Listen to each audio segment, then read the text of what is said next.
Welcome back to the Stand Up and Shout Rock Show. Here we go. Coming live from Salisbury Center Studios on the Wylde Style Network, fueled by Monster Energy. And RVRepairBear.com. Good job. Haha. All right. So wait a minute. So I got to get a lead into this. We're about to start like a new conversation in a new format. Every once in a while, we'll take to a gaming format. So we got a new gaming format. We're calling this game Bottoms Up. So the way this is going to work is that we're going to reveal our choices where we have our Metallica studio albums. Now it's only Metallica studio albums. So that's going to leave out Lulu because that is a collaborative album. You know, it's not Metallica by themselves. Also leave out Garage Incorporated because that is a cover album. It's also going to leave out any live albums. So just the straight up the gut studio albums. And I want to say, I feel like you know, not necessarily the game, but the conversation to like have it around Metallica and pick on Metallica specifically came from a buddy of ours who we were having some beers with about a week ago out at a local pub. Roger Mikulski. So sorry about that, Roger.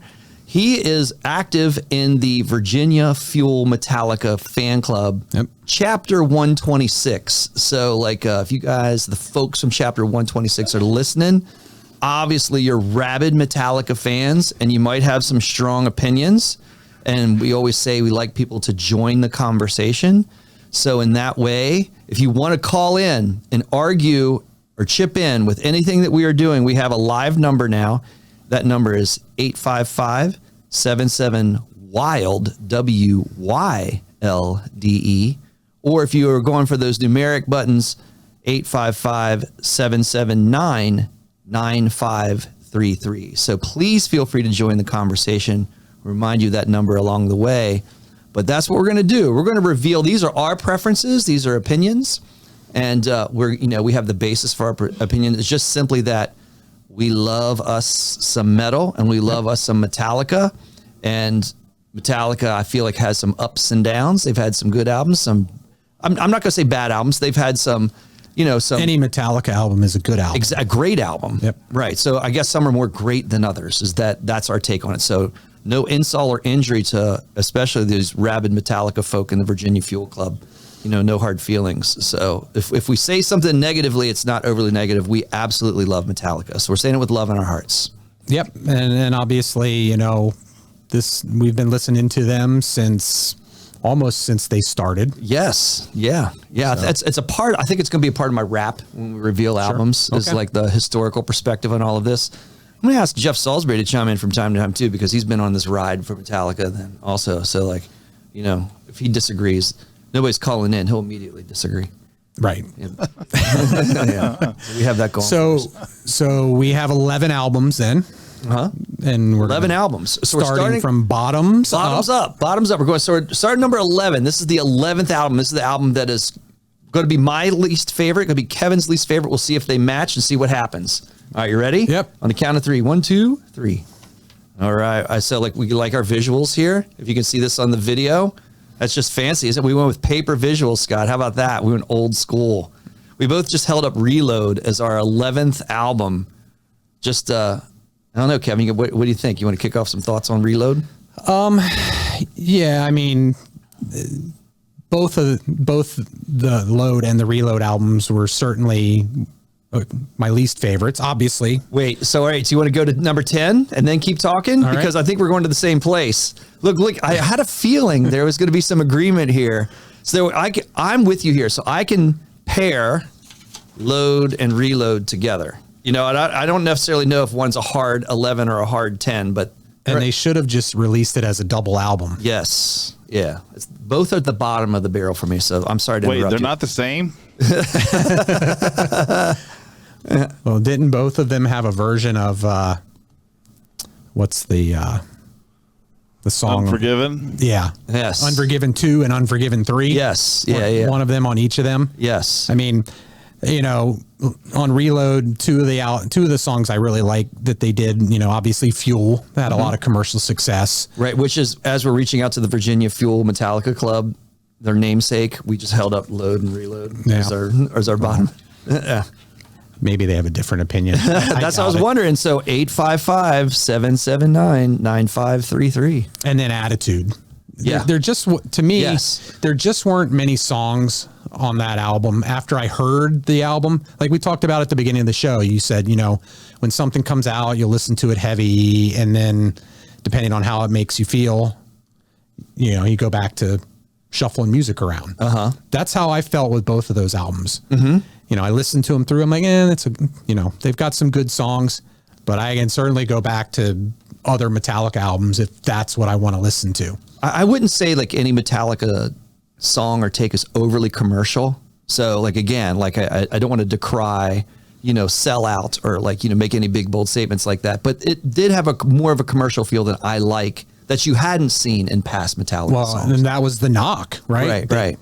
You know, a lot of the hardcore Metallica fans, you know, if we think about, you know, not necessarily the band, the Four Horsemen, but the people that they're, you know, they think Black and, you know, the Black Album to the earliest albums are the only things they want to listen to. It's the only good Metallica. Yes. The people that have that opinion about Metallica, we're calling them sellouts. Yes. They cut their hair. Yeah. Yep. You know, it was definitely a more poppy sound. Remember the Metallica. Alice in Chains, the friends don't let friends get friends haircuts on their Alice in Chains Unplugged that was directed at Metallica at the time. Yeah. Yeah. So there definitely was that. And I think that's what they were aiming for. Right. Right. Well, you know, and those two albums were the end of the string of albums that Bob Rock produced. Yes. Or the second to last and the third to last album that he produced. And all of those albums had a much more commercial sound to them. Sure. Yep. Yeah. So that, I don't know. So that's kind of the base of what turned me off to those two albums in particular. All right. All right. You ready to reveal number? We're at number 9. Yep. Number 9. Here we go. Ready? 1, 2, 3. Saint Anger for Kevin, the Black Album for me. That is surprising. I figured I'd probably have some surprises for you in that one. No. So, in a lot of, and I'll speak to Saint Anger. All right. I like this album. And the reason I like this album is because I had seen Some Kind of Monster before Saint Anger came out. Yes. And that revealed a very different side of Metallica through that movie and what they were dealing with. And, you know, the album had a much different sound, was kind of starting to trend back towards the thrash sound. I know a lot of the same people that criticize them for other things didn't like the fact there were no guitar solos on this album and all of that. But I like this album, but not as much as the ones I have ranked above it. Right. Okay. So I like the Black Album. You're saying that you like Saint Anger, but I do like this album. I just don't like it as much as some of the other albums. So like, I'm going to go back to say that there's my but, you know, after I said that I like the Black Album. It's probably, first of all, probably in your head right now, you're probably about like ready to like throw me out of the studio for my Virginia Tech hokiness, with Enter Sandman. But this album was the change that I don't think I've ever gotten over as a Metallica fan. You know, hey guys. Yeah. We got a caller on line 1. Oh, all right. Who is it? Richard Cranium. Oh, Richard Cranium's calling on line 1. All right. I like it. All right. Like Richard, like, chime on. Sorry. Richard is calling. First time caller, long time listener. Yeah. How you doing today? What are you watching our Metallica segment there, Rich? I wish I could. I'm driving. I just want to call in and say hello. Well, thank you, Mr. Cranium. You're always well sought off after and appreciated. You know who this is? This is a true Metallica expert. Yeah, exactly. Also known as Larry Shane Keaton. I listen to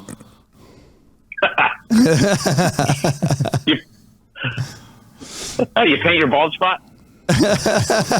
Yes, I did. Thank you. Yes. Fire some Metallica questions. Just so you know, Mr. Cranium, you received the record for being our first caller. You're the first caller to ever call into the Stand Up and Shout Rock show. How's that feel? All right. Well, I think it's great. I feel wonderful. I feel it. I feel the love.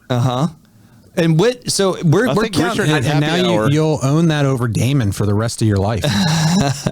So, we're counting down Metallica albums. What is your favorite Metallica album? We'll just give you one album to like choose as your favorite. really like. Can I you name one? I think the only thing I know about. Right. No. The only thing I know about Metallica, which one wore the T-shirt? Was it Beavis or Butthead? That was Butthead. Yes, I was going to say that was Butthead. That makes me Butthead. Hey, Rich, have you been at happy hour tonight? No, you probably won't see me there. Depends. Who's buying? Well, thank you for calling in there, Rich. Where's it at? Up there. All right, love you guys. Good All right, stuff. brother. It works. It works. The call-in works. There we go. We I may need a delay put on that at some point. I know, right? Or a screener. The call screener. Wait, we're streaming on the internet, so we're good. Screened it. Go figure. So the Black Album. The Black Album. So right. So it was that change. I know that, oh my gosh, why did a song just blank out of my head? The one that they used to call on, like when you were DJing down at Virginia Tech and Nothing Else Matters. That was the first introduction for those types of Metallica songs. And I'm just not a fan I'm not a ballad guy. And that was when you started to see, now I know one came out before, and Fade to Black. Yeah. And Sanitarium. But they felt Were those different.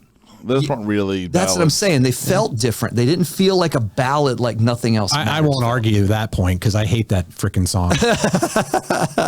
So in terms That's a bathroom song when we're at a show. So in terms of people calling in, like when Kevin was DJing down at Virginia Tech, we used to barrage him with Nothing Else Matters requests, like over and over again. So he would have to play Nothing Else Matters. Did Richard also call into that show? Yeah. Except it never got played. Kevin would just hang up. He would just he wouldn't even talk to you. It was just the word like "nah," from Nothing Else Matters started to come out of somebody's mouth and be like click. So that's why I have the Black Album where I have the Black Album. So good album.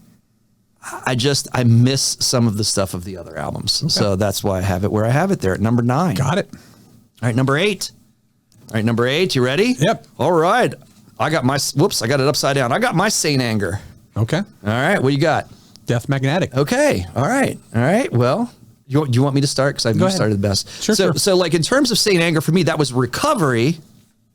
What I saw is a recovery from the Black Album. Okay.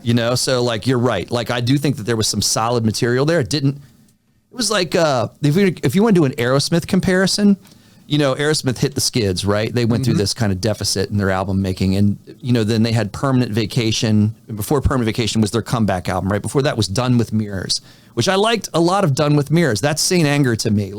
It wasn't fully there. It didn't have the hits and the big, Aerosmith sound that Permanent Vacation had, but it was on its way. And this was proof that it was on its way. So this felt like what Metallica, would be in their classic period, and Metallica being them at their best. So that's why I have it there behind the Black Album. All right. Well, and I had Death Magnetic because this was the first album when they stopped recording with Bob Rock. Yeah. And brought in Rick Rubin. Yes. And I thought this is them getting back to a more heavier sound. Absolutely. And, with songs like Cyanide. Yes. Love that song. The Day That Never Came. Yeah. Really, really good stuff. That was just your life. Yeah. So, all right, cool. All right. A little praise there was at the middle. So wait, what number are we on? 11, 10, 9, 8. We're at 7. Number 7. Yep. All right, ready? 1, 2, 3. Hardwired to Sell. We both have it. Yep. Look at that, baby, in the middle. I love it. Nice. The mushy middle. Right. So maybe we're about to say the same thing. It has elements of the top and bottom, so to speak. You know what I mean? There's the good elements, but it hasn't really fully come together to the great Metallica-ness that we love and appreciate. So it is mushy middles. I like that word. It's a good way to put it. So yeah, I thought, the first couple songs on the album were great, and then it just kind of went meh. But what I really liked was the extra stuff at the end. Yeah. That was I thought was cool, which is now started to become a staple of a lot of the remasters and the re-releases that they're doing with a lot of live tracks and that kind of stuff. But hey, by the way, we went to this tour, you and I. We did. Was that the first show that kicked off this tour up in Baltimore, up in M&T? I feel like it was their inaugural show, which was a great show. Oh, it was a great live show. Yeah. And the other thing on this album that I like is the tribute they did to Ronnie James Dio on one of the songs, one of the live songs. Really, really cool stuff. All right, cool. All right, fellas, if you're out there, if you're not Richard Cranium, 855-779-9533. Yeah. So we can't recap completely because we have a little bit of differences. Yes. I don't know. We'll recap. Let's just recap. All right. Flash it out there. Here we go. Number 11 was Reload. Reload for me. Number 10. I had them mixed up. Then Load. I mean, Load and Reload, we kind of said are kind of, I don't know, it's hard to mix them up. Then number 9, Saint Anger. The Black Album. And so number 8, I was like, where were we? Saint Anger for me. Death Magnetic. Number 7, Hardwired to Self-Destruct. That was an agreed middle. I was surprised by that. All right, number 6, 72 Seasons. Damn, Kevin, we are in lockstep. You have great taste. Well, in my opinion, we're at a point where you got to really put out something that's going to knock one of the other albums down. Absolutely. Yeah, that's a good point. So this was a great album. I love this album. Not as much as the new Megadeth album. I know. I remember that. But this is, I think, of all the other stuff we've talked about, this is the closest to early Metallica. A better move than this album, than Hardwired. So like it's a step. I feel like this could, albums can change, your feelings for them change. I feel like this could grow on me more. So I feel like I could fall in love with this album more and in time have this higher in an order. Yeah. Yeah. The more I listen to it, because it's still relatively fresh, right? It's been out, about a month? Yeah, a month, 2 months. Yeah. So, right. Yeah. And of course, we've had some releases before. So, but great album. So, if you have not listened to 72 Seasons yet, listen to it. All right. Number 6. We're at number 5. Yep. All right. Here we go. All right. So, there we go. Oh, wow. I'm surprised by that. So, you have Justice at number 5. I have Death Magnetic because I love this album. Okay. Yeah. So, like you're saying, the step back to and trying to find themselves with Rick Rubin, Master of Puppets. There's just a lot of strong songs. Yep. I would say that there's 4 or 5 tracks that I can listen to again and again and again and again, solid songs. And I just loved everything about this album. So in terms of where my heart was broken, with the Black Album to some degree, I felt like it was rejuvenated by Death Magnetic. So I was very appreciative of this album. Yep. And I have Injustice. And, as I explain what's left that we haven't talked about yet. Yeah. This was a great album. Came out when we started first year of college at Tech. We saw them at Monsters of Rock, so they played a few songs off of that album before it came out. It was a great album. Obviously, the first one recorded. They did the Garage Days revisited. Yes, with Jason Newsted, which is a great cover album. We left out the cover album, but that's a fantastic album. First album with Jason Newsted, and you don't hear him. I don't know if that was done on purpose. Right, I know, right? I think some of the songs were just a little too long for my taste, but I love the album. Frayed Ends of Sanity is my favorite song on that album. Blackened is awesome. I was about to say your whiskey is named after. After that song. And, I love it. I love the other ones to come more. All right, I'm with you. All right, cool.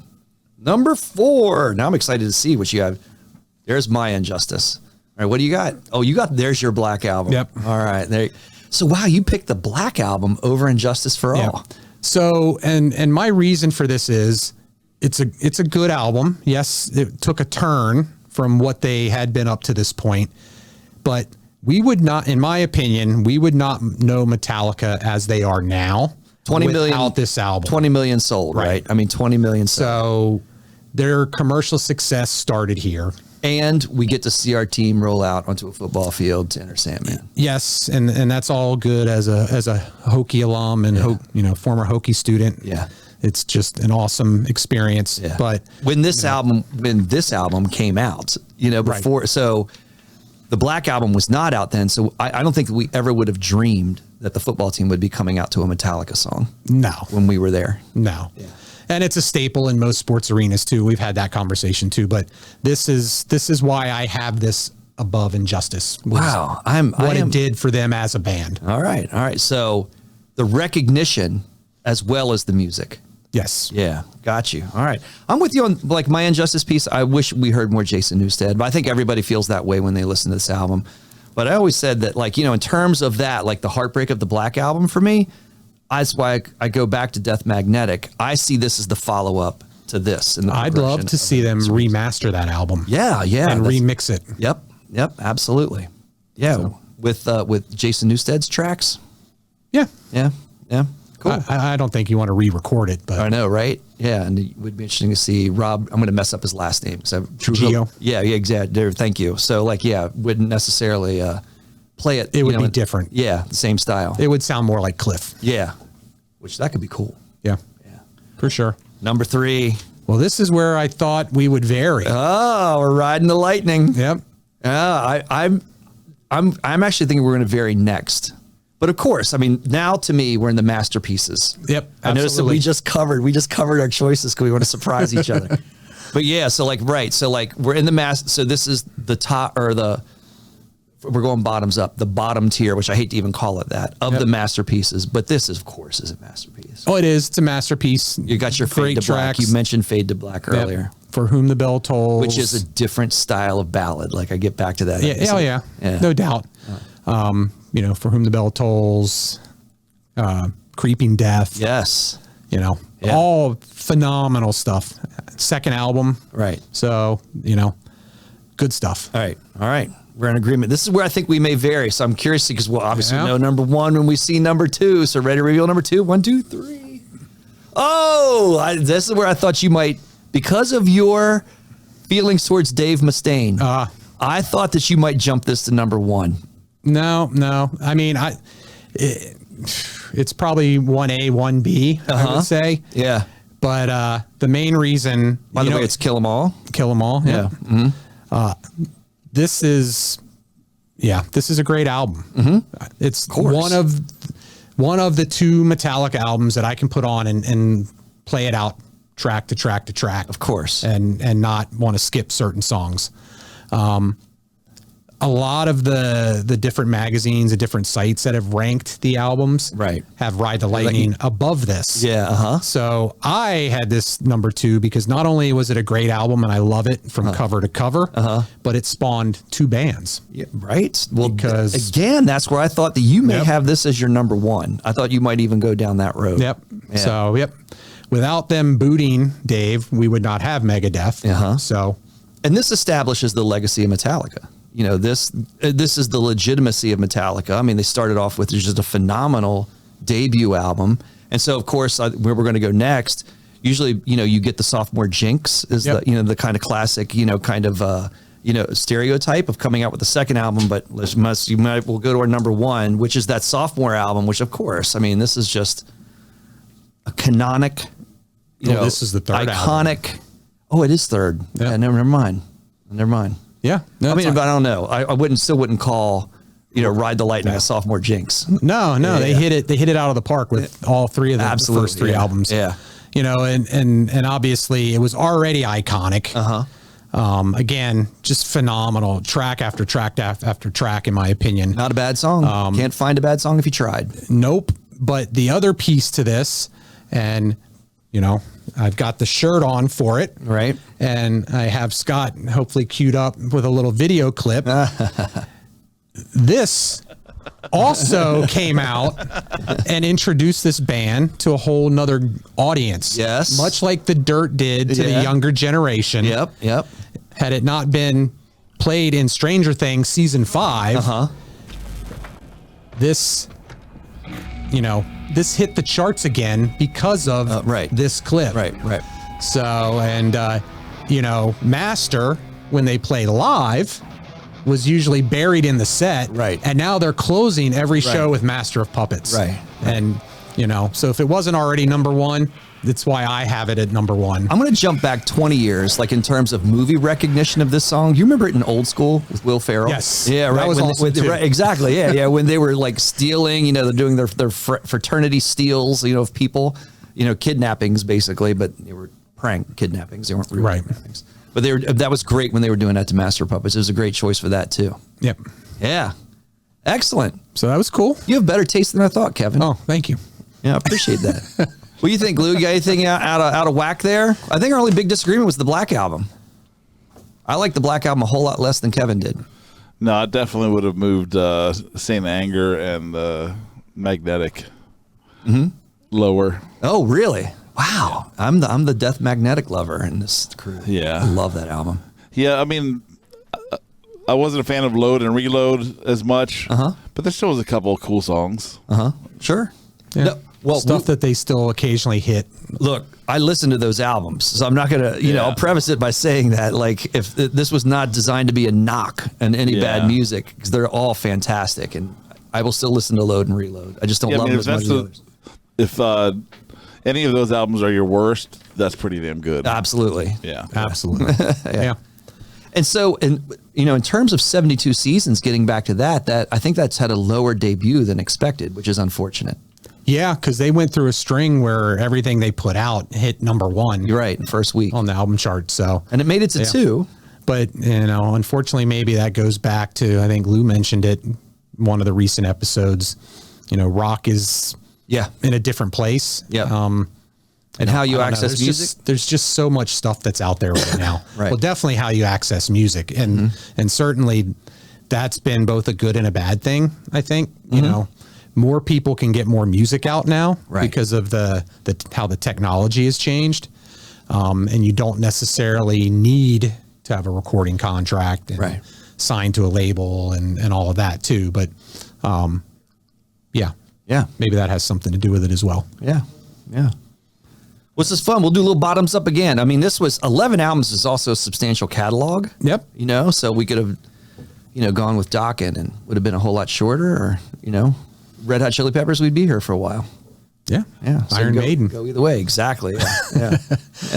All right. Well, yeah. So that was fun. We'll do this again with another band coming up. Absolutely. It would be nice, because we heard rumor that Gavin Evick might stop by. So it would have been nice if he would have jumped in too, because he could have dropped his selections in as well. See what, somebody in their 20s would think their take on those classic albums. Right. Yeah. Yeah. And obviously, if you've been listening or you catch this on demand, you can hit us up on the socials. Give us your opinion there. Maybe we start a little dialogue, and hopefully on the next time we do this, we have a way to get some more audience engagement involved. It's a good point. If you did not call in and you want to be part of the conversation, you still can be. Like, drop whatever comment you want, into whatever social media feed that you're accessing this in, Facebook, Instagram, I don't know, soon to be TikTok, evidently. So, but YouTube, YouTube, of course. Yep. Yes. Cause you can make your comments on YouTube. We would love to see your thoughts and hear your thoughts, and then, name drop you and bring them back up. All right. I think that's going to wrap it up for this episode, and we'll be back real soon with another episode of the Stand Up and Shout Rock Show. Always good.